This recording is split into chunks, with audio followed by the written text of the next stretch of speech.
Kembali lagi di Cahaya Hati Indonesia, Masya Allah. Kita masuk ke dalam tema kita, jangan bandingkan aku dengan yang lain, Masya Allah ya. Masih bersama Abi dan Ustadz Taufikur Rahman. Baik, ini mungkin akan lebih luas nih, karena segala sesuatu yang dibandingkan dengan yang lain pasti nggak ada yang mau. Nggak ada yang ikhlas, nggak ada yang redho. Baik dari mulai anak, istri, keluarga, bahkan Allah pun tidak mau dibandingkan dengan yang lain, Masya Allah. Nah ini mungkin kita masuk ke dalam mengkerucut ke keluarga dulu nih. Kadang-kadang, mohon maaf Ali mungkin ya, sebagai orang tua masih sering bilang gini, Jibril tuh lihat tuh Mikail. Nah kadang-kadang suka dibandingin, Mikail kamu gimana sih, Jibril udah nyampe masjid kamu masih di rumah. Nah kadang-kadang boleh gak sih Abi kita membandingkan antara anak yang satu dengan anak yang lain? Itu masalah komunikasi. Pengennya ayah, pengennya ibu baik. Jadi supaya anaknya rajin, tuh lihat adik kamu rajin. Kamu kenapa sih kok malas gitu. Itu dia dari segi keinginannya baik.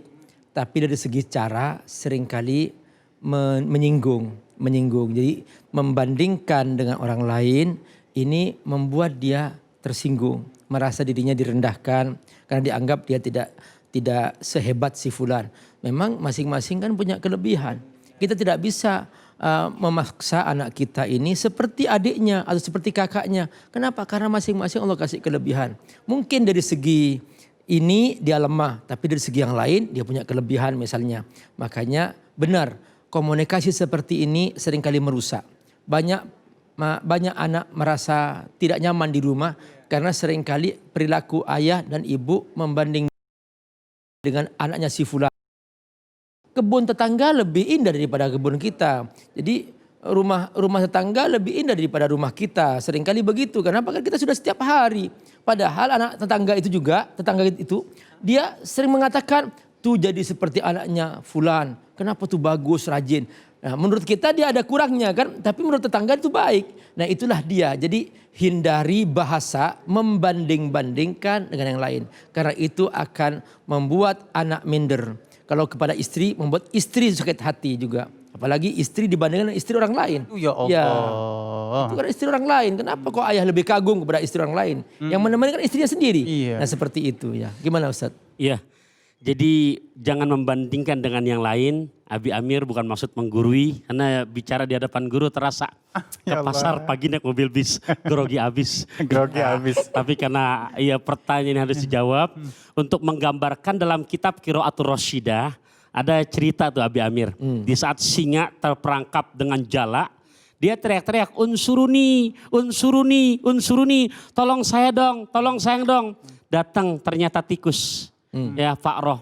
Ya kata tikus, aku bisa nolong kamu. Nah kata si singa nih sebagai raja hutan mengatakan, emang bisa kamu? Oh coba aja lihat.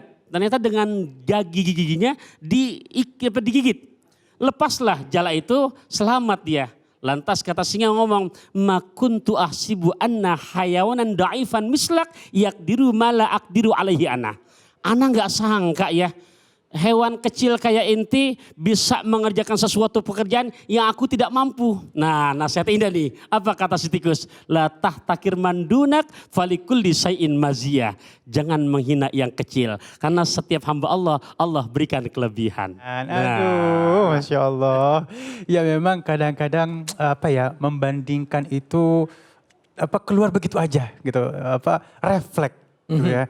Nah memang tanpa kita sadar akhirnya bisa menyakiti orang lain. Nah bagaimana nih Abi mungkin sedikit ilmunya buat kita. Pada saat kita mungkin udah mulai kelepasan ngomong itu, terus kita memperbaiki kalimat dan akhirnya kita rapikan susunannya sehingga akhirnya nggak menyakitkan orang lain. Tapi tujuan kita sampai gitu Abi. Ya pertama sebagai ayah dan ibu jangan segan-segan minta koreksi kepada anak. Duduklah dengan anak, nak. Tadi ada perkataan ayah atau mama yang menyinggung kamu. Iya, tadi ayah bandingkan saya dengan adik saya tersinggung. Ayah tidak hina minta maaf kepada anak. Ibu juga tidak hina minta maaf kepada anak. Biasakan jadi orang tua merendah, minta maaf. Apalagi anak ini tidak punya dosa. Maka boleh dia orang tua bahkan sunnah mencium tangan anaknya. Dia tidak punya dosa. Jadi orang seringkali merasa hina kalau mencium tangan anaknya. Tidak hina. Justru mintalah maaf supaya anak tetap menemukan jati dirinya. Kullun ya'malu ala syakilatih, kata Allah, setiap orang dia Allah beri kelebihan masing-masing, maka jangan dipaksa dia menjadi orang lain. Jadilah dia diri sendiri. Kondisikan atau bimbing dia supaya dia menemukan dirinya sendiri. Hindari kebiasaan membanding-bandingkan dengan orang lain. Kalau itu seorang suami kepada istri, mintalah maaf kepada istri. Gak apa-apa, gak hina seorang suami minta maaf kepada istri. Seringkali suami merasa gengsi, ini istriku, aku kawam kok, masa aku minta maaf kepada istriku. Salah, biasakan minta maaf kepada istri. Rasulullah SAW setiap pagi suka mengecup ubun-ubun istrinya dan mendoakan istrinya. Maka seorang suami yang mulia ketika dia memuliakan istrinya, maka ingat saudaraku rahimakumullah, istri kita ini dia hatinya seperti kaca. Begitu tersinggung, pecah tuh kaca. Ingat ketika kaca itu pecah, sulit untuk disatukan kembali. Oleh karena itu hindari kata-kata yang menyinggung istri. Enggak apa-apa Pak Ustadz, aku mencium tangan istri. Enggak apa-apa, istri boleh dicium semua badannya, apalagi tangannya. Enggak apa-apa, enggak hina seorang suami mencium tangan istri, enggak apa-apa. Minta maaf jika pernah menyinggungnya. Ya Ustadz ya. Baik. Jadi Habib, ya ini menambahkan dari penjelasan guru kita. Ya. Ada yang orang tua banyak lupa bersikap sama anak. Ini sunnah Nabi loh. Ya kita mungkin biasa tangan kita dicium sama mereka. Iya. Nah jadi ada 4 hal yang Nabi selalu pakai kepada anak kecil. Lebih-lebih kepada putrinya. Ya sering-sering kita mencium anak pada 4 hal. Saya angkat sedikit. Pertama, muqaddamatur ro'si. Ubun-ubun. Kedua, jabhah. Kening. Ya, ketiga, khuddain. Pipi kanan, pipi kiri. Nah yang keempat, baru ke tangannya.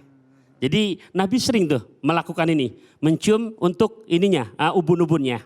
Sambil mendoakan. Kedua jabha, ketiga pipi kanan, pipi kiri. Nah yang keempat, boleh Abi punten tangannya, punten. Ya, jadi kadang-kadang, bukan Abi, mohon. Kadang-kadang banyak anak zaman now, 1, cium tangannya. 2, 3, 4. Padahal Nabi mengajarkan, sama anak kecil Nabi. Allah. Ya, ini insya Allah nih di dalam gelas ada teh hangat. Udah jelas banget tadi. Masya Allah. Masih ada waktu ya kita ya. Dan sedikit lagi nih Abi. Ya. Kadang-kadang kita suka membandingkan kita sendiri dengan orang lain. Contohnya, ente harusnya kayak aneh dong. Lihat tuh aneh segala macam. Ente sih habis nggak begitu umpamanya. Boleh nggak sih begitu? Itu kan secara nggak langsung gimana ya mungkin ya. Menggambarkan dirinya lebih baik dari si fulan gitu. Tapi itu langsung frontal gitu Abi. Orang yang selalu melihat dirinya, dia merasa rendah dibanding orang lain, dia akan inferior. Maka akhirnya dia tidak pernah percaya diri. Ini adalah penyakit. Makanya be yourself. Jadilah kamu diri kamu sendiri. Dengan segala keterbatasan kalian. Pokoknya tampilkan diri kamu sendiri. Jangan merasa bahwa waduh kenapa ya aku gak seperti si fulan. Kenapa aku yang gak punya kelebihan seperti si fulan. Maka ini akan membuat kita merasa inferior. Merasa rendah diri dan ini tidak boleh. Atau kebalikannya kamu seperti aku dong. Nah ini terlalu pede. Ini juga jadi sombong. Jadi seperti itu ya. Ya. Jadi sebagai kisah dalam surat An-Naml ayat 39-40. Ketika Raja Sulaiman meminta anak bala tentaranya, ayo pindahin singgasana Balkis. Nah itu jin Ifrit yang paling bangor ya. Itu mengatakan aku bisa memindahkan dengan durasi di mana kamu duduk, belum duduk lagi udah sampai. Ya, tapi karena Ifrit mengatakan akulah yang kuat. Ada kata-kata waloh. Nah lantas Nabi Sulaiman tidak menerima. Ada nggak yang lebih hebat lagi? Ternyata manusia muncul. Asif al-Barkoya. Dengan durasi engkau Sulaiman berkedip belum kelar ngedip udah sampai. Nah ketika beliau mampu karena belum kedip udah sampai udah. Dipuji. Ini jawaban buat kita jadi ilmu. Apa jawabannya? Hadza min fadli Rabbi. Jadi hati-hati buat yang Allah berikan kelebihan. Melihat kepada saudara-saudara kita yang mungkin tidak sehebat kita. Hati-hati. Kecigombong lewat jalan malakah. Orang sombong pasti celaka. Allah karim, Masya Allah ya. Memang yang kadang-kala nih masalah membandingkan itu muncul dengan sendirinya. Ya.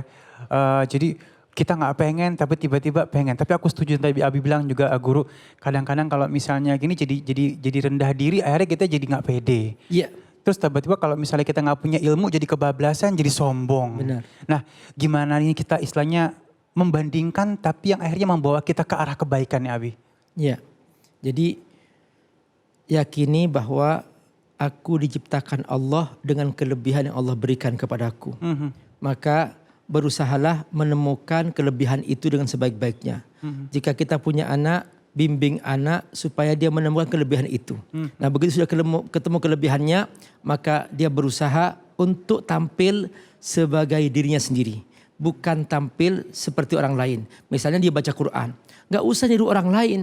Cukup irama dia sendiri yang sudah Allah berikan. Makanya setiap imam di Masjidil Haram itu iramanya beda-beda.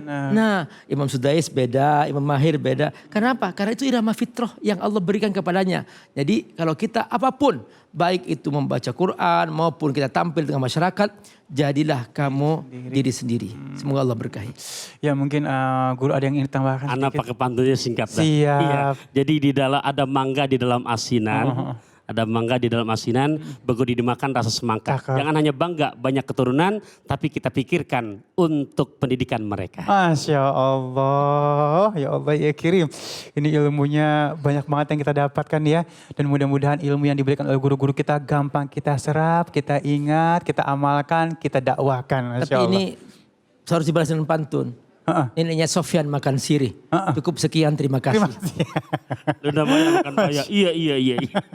Baik, jamaahku yang dimuliakan Allah Subhanahu wa taala, yuk sama-sama mulai sekarang nih kita persiapkan Al-Qur'an kita, alat tulis kita. Insya Allah sesaat lagi kita akan bertemu dengan guru kita Ustaz Syam dengan ngaji. Yuk, jangan kemana-mana, tetap bersama kami di Cahaya Hati Indonesia.